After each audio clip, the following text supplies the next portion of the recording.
আমার ভালোবাসার মিষ্টি বন্ধুরা, কেমন আছো তোমরা? আশা করি তোমরা অনেক ভালো আছো। তোমাদেরকে মজা দেওয়ার জন্য আমি আবারও একটি নতুন গল্প নিয়ে এলাম। আজকের গল্পটি খুবই মজাদার হতে চলেছে। আমি শিওর বলতে পারি গল্পটি শেষ পর্যন্ত শুনলে তোমাদের দাঁড়িয়ে যাবে। তাই তোমাদের দুটি পায়ে ধরি বলি, ভিডিওটা শুরু থেকে শেষ পর্যন্ত দেখো, তাহলে খুব মজা পাবে। আমার নাম রুদ্র, বয়স 24 বছর। পুরান ঢাকার রায়সা বাজার থাকি। আমি আমার মা বাবার একমাত্র সন্তান।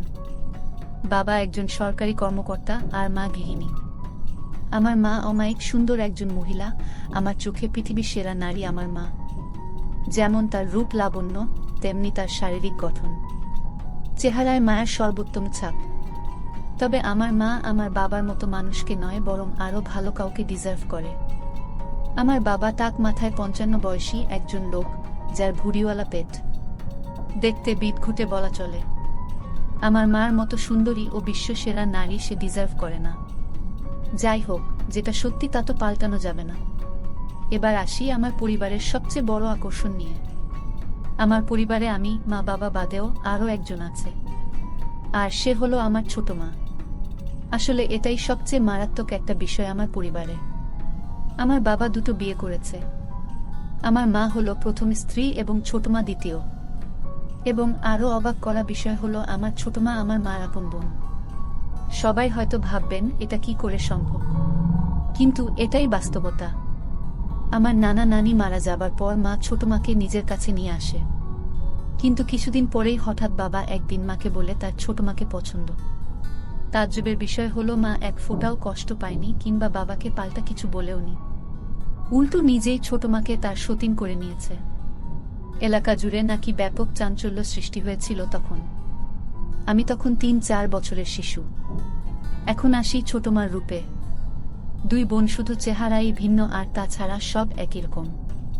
শুধু মা লম্বায় 5 ফুট 6 ইঞ্চি আর ছোট মা 5 ফুট 5 ইঞ্চি, 2 ইঞ্চি খাটো। তাছাড়া কেউ আলাদা করতে পারবে না তাদের। এখন আসি আমার তাদের প্রতি এত আগ্রহ কিভাবে এলো।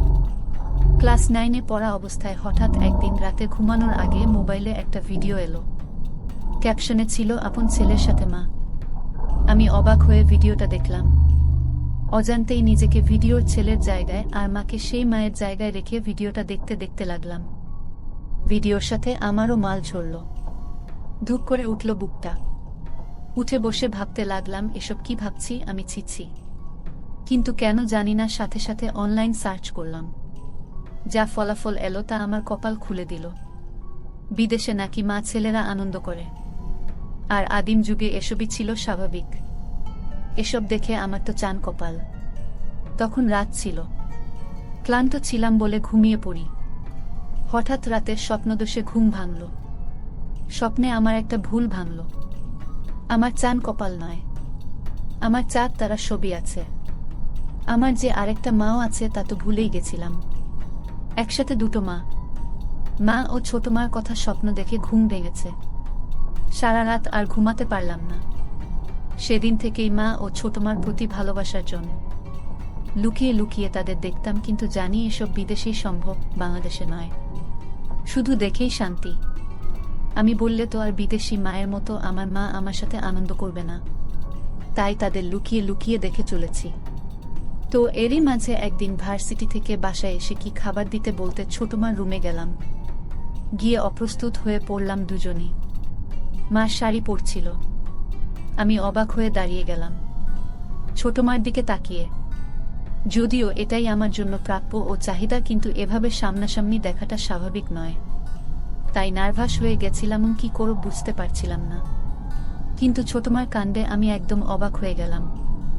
সে সামান্য চমকালো না, বরং আমার দিকে মুচকি হেসে বলল, কি লাগবে বাবু? কোনো দরকার? এসো বসো।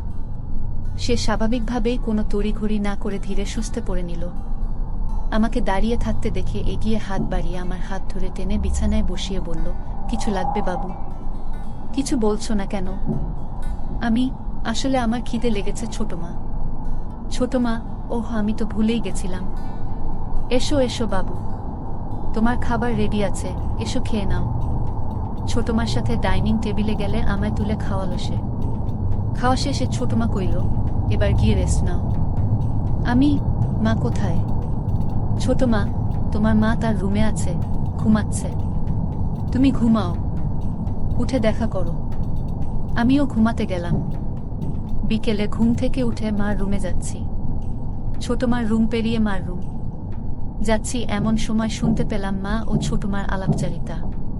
খিলখিল করে হাসছে দুজন। মা, তারপর কি হলো? ছোট মা, দেখার মতো ছিল বুবু। হা করে তাকিয়ে আছে, কি করবে বুঝতে পারছে না।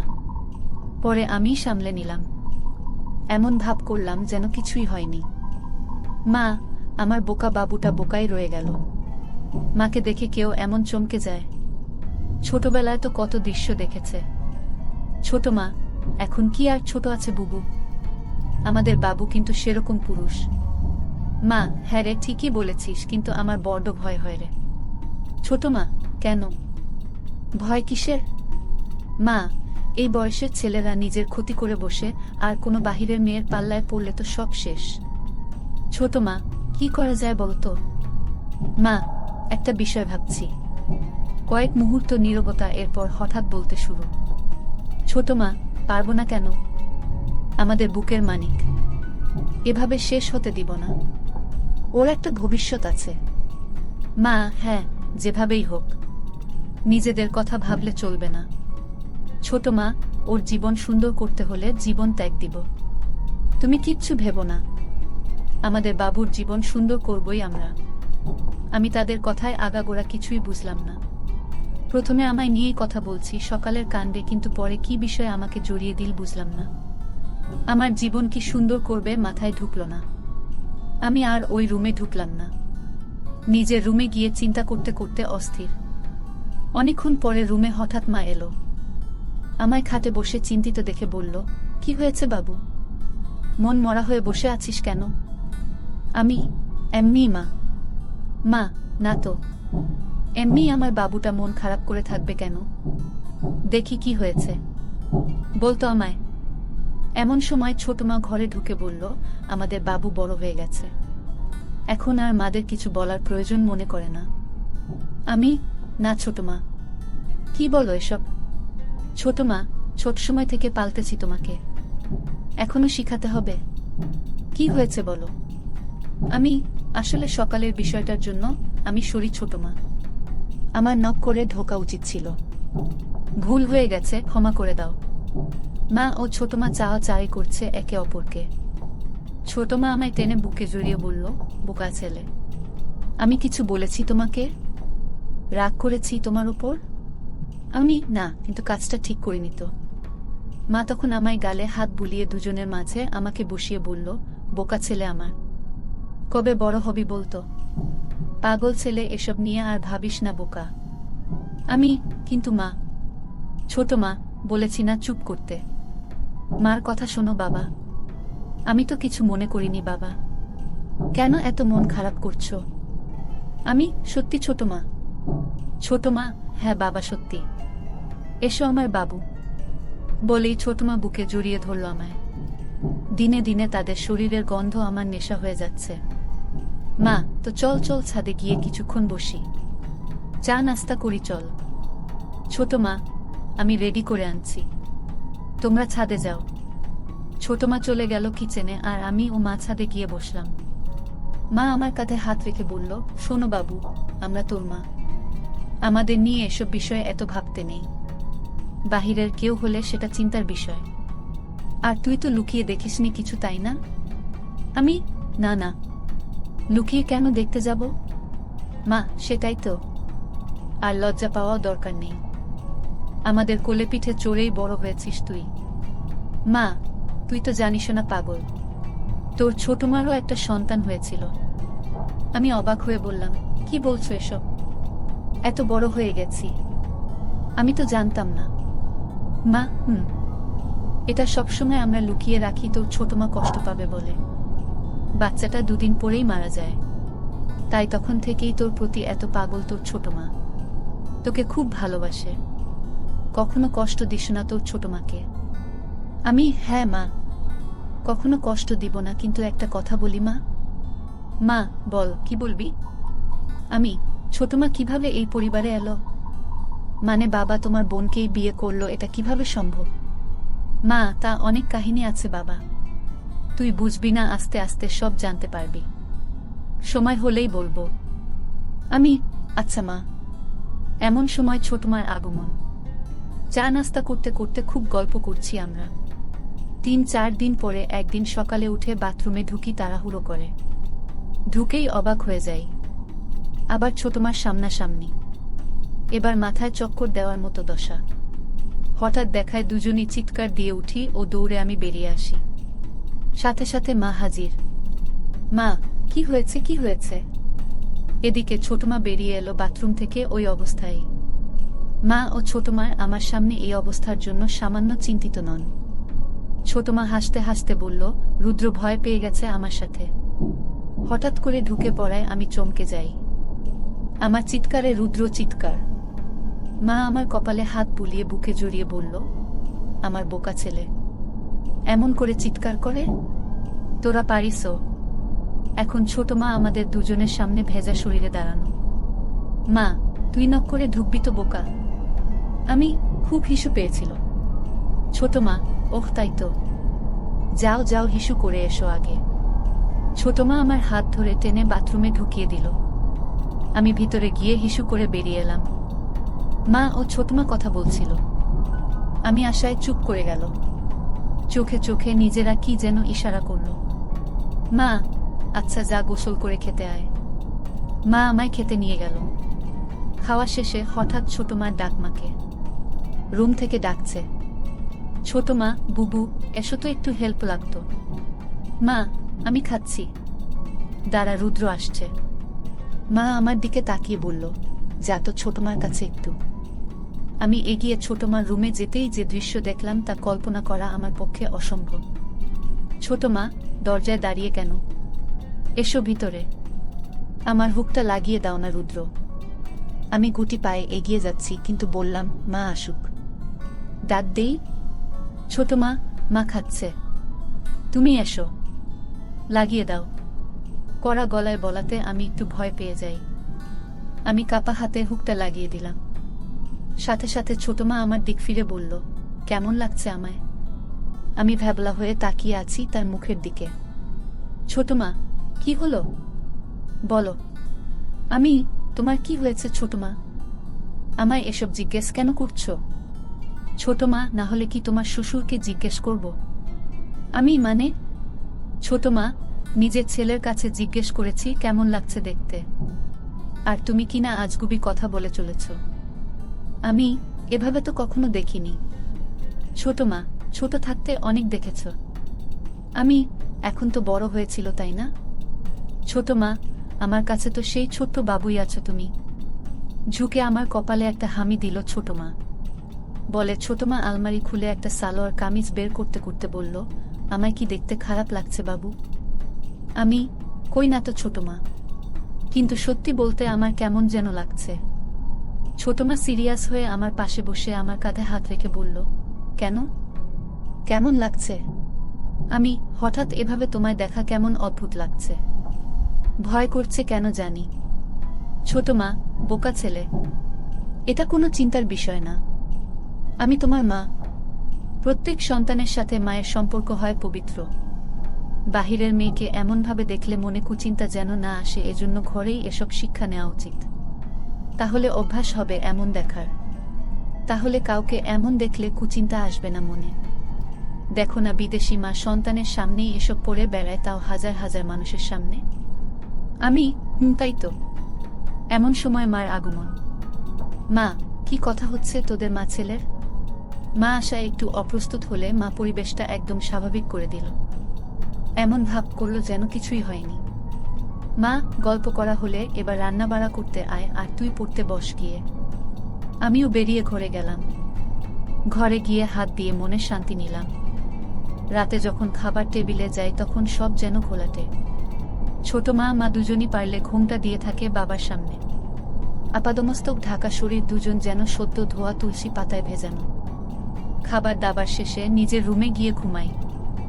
রাতে হিসু করতে উঠে দরজা খুলতেই আমি যা দেখলাম তা দেখে আমার চোখ ছানাবড়া হয়ে গেল। মা ও ছোট মা দুজন একসাথে হয়ে বাথরুমে ঢুকছে।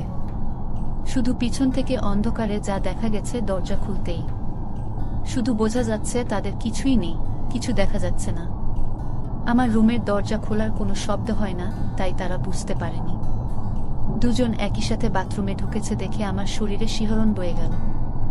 এত রাতে তারা বাথরুমে কেন, এটা ভেবে আমি বাথরুমের দিকে যেতে থাকি। এমন সময় পাশে মার রুমে তাকিয়ে দেখি বাবা একদম ওই অবস্থায় হয়ে ঘুমিয়ে আছে। যাই হোক, আমি সোজা বাথরুমের কাছে গেলাম। গিয়েই কথোপকথন শুনে কানে বাজ পড়ল।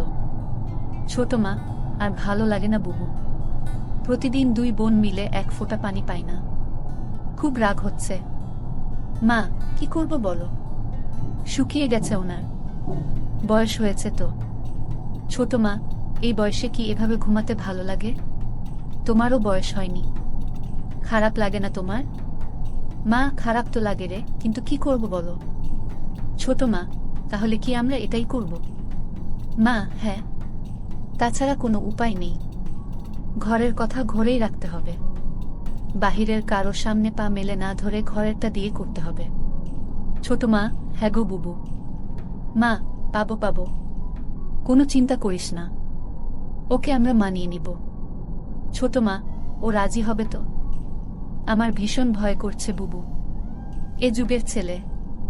মা, আমাদের বাবু আমাদের কষ্ট নিশ্চয় বুঝবে। আমরা দরকার হলে এ যুগের মেয়েদের মতো ওকে সেজে দেখাবো। তুই যা করছিস করতে থাক, আমিও মাঠে নামছি দ্রুত। রাজি না হলে পায়ে পড়ব, তবুও আর পারবো না ওকে ছাড়া। আমাদের সন্তান আমাদের কষ্ট বুঝবে ঠিকই। ছোট মা, হ্যাঁ বুবু, তাই যেন হয়। মা, এখন তাড়াতাড়ি করো। ঘুমাবি না? ছোট মা, করছি। এই তো হয়ে গেছে। আমি প্রথমে বুঝতে পারিনি আমায় নিয়ে কথা হচ্ছে, কিন্তু আমার নাম শুনে আমি তো পুরোই আকাশ ভাঙা ধাক্কা খেলাম। তার মানে আমার দুই মা আমার জন্য পাগল। খুশিতে আমি আত্মহারা। তার মানে আমি যা অসম্ভব ভাবছিলাম তা আমারই জন্য অপেক্ষা করছে। তাদের গোসল শেষ পর্যায়ে। আমি তাই দ্রুত গুটি পায়ে রুমে ঢুকে যাই। দরজা ভিজিয়ে হালকা ফাঁক করে দেখতে থাকি বাহিরে কি হয়। একটু পরেই বাথরুমের দরজা খুলল। দুজন দুটো গামছা পরে বের হয়েছে। অন্ধকারে এটুকুই বোঝা গেল, দুজন একসাথে একই রুমে ঢুকে পড়ল, ছোটমার রুমে। বুঝলাম একসাথে ঘুমাবে দুজন। আমি কয়েক মুহূর্ত এসব ভেবে অবাক হলাম যে আমার মায়েরা আমার জন্য পাগল হয়ে আছে। নিজেরা কত প্ল্যান করে বসে আছে। আমি চিন্তা করলাম তাদের সামনে আমার নিজের ইচ্ছা প্রকাশ করব না যে আমিও তাদের জন্য পাগল। আমি তাদের প্ল্যান অনুযায়ী চলার সুযোগ করে দিব। তারাই আমায় গুছিয়ে রাজি করিয়ে নিবে। দেখতে চাই কতটা এগোয় তারা। আমি শুধু তাল মেলাবো তাদের সাথে, পজিটিভ সঙ্গ দিব। এসব ভাবতে ভাবতে ঘুমিয়ে পড়ি। পরদিন সকালে ঘুম থেকে উঠতে একটু দেরি হয়ে যায়। ঘড়িতে 9টা বাজে। কলেজ মিস হয়ে গেল। তাই উঠে রুম থেকে বেরিয়ে খুঁজি দুই মাকে, কিন্তু কাউকে দেখতে পাচ্ছি না। হঠাৎ চোখ পড়ল আমাদের বাসার ছাদে। দেখি দুজন বৃষ্টিতে ভিজছে। এতক্ষণে আমি জানলাম বাহিরে বৃষ্টি হচ্ছে। ডুপ্লেক্স বাসা বলে আমাদের ছাদটা দোতলায় একটা সাইডে। আমি ছাদের দরজায় গিয়ে দাঁড়াতেই দুজন আমায় দেখে দৌড়ে এসে আমার সামনে দাঁড়ালো। মা, কিরে এতক্ষণে উঠলি? আমি কলেজ মিস করলাম। ডাকনি কেন? মা, ঘুমাচ্ছিলি আরাম করে তাই ডাকিনি। থাক, সমস্যা নেই, একদিন ভিজলে কিছু হয় না। আর বৃষ্টি বিলাস কর।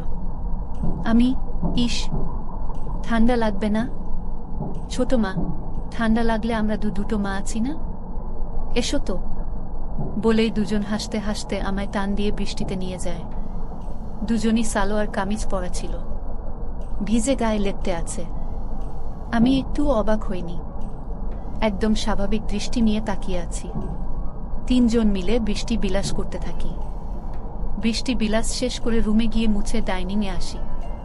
ছোট মার আর মার দুজনের পরনে একই পোশাক। আমি, কি ব্যাপার, ইদানিং দুজন ম্যাচিং পোশাক পরে ঘুরছ যে? দুজনের খুব ভাব। মা, এমনি। সতীন বলে কি ভাব হবে না নাকি? আপন বোন দুজন বলেই তিনজনই হেসে দিই। মা ছোট মার কোমর ধরে নিজের দিকে টেনে এনে বলল, আমার ছোট বোন আমার সতীন হলেও আমার খুব ভালো বন্ধু। ছোট মা মাকে বলল, থ্যাংক ইউ বুবু। আমি সুযোগ বুঝে বললাম, সব ভালোবাসা কি তোমরা দুজনই পাবে? আমার বুঝি কোনো মূল্য নেই তোমাদের কাছে? দুজনই আমায় কাছে টেনে নিল। মা, আচ্ছা বললি না তো কেমন লাগছে এই ড্রেসটা? আমি সবসময় সুযোগ খুঁজছিলাম তাদের প্রশংসা ও তাদের কাজ সহজ করার। তাই বললাম, খুব সুন্দর। তোমাদের টাইসেই ভালো মানায়। সালোয়ার পুরনো ফ্যাশন হয়ে গেছে। ছোট মা, তাহলে আজ থেকে মডার্ন ফ্যাশনই চলবে নাকি বলো বুবু? মা, হ্যাঁ ঠিক তো, তাই হবে তাহলে। সবাই আবারও হাসলাম। সেদিন রাতে আমি ঘুমাইনি তাদের জন্য অপেক্ষা করে। দরজা আলতো চাপিয়ে উকি দিয়ে অপেক্ষা করছিলাম, কিন্তু তাদের দেখা নেই। তাই নিজেই এগিয়ে মার রুমের দিকে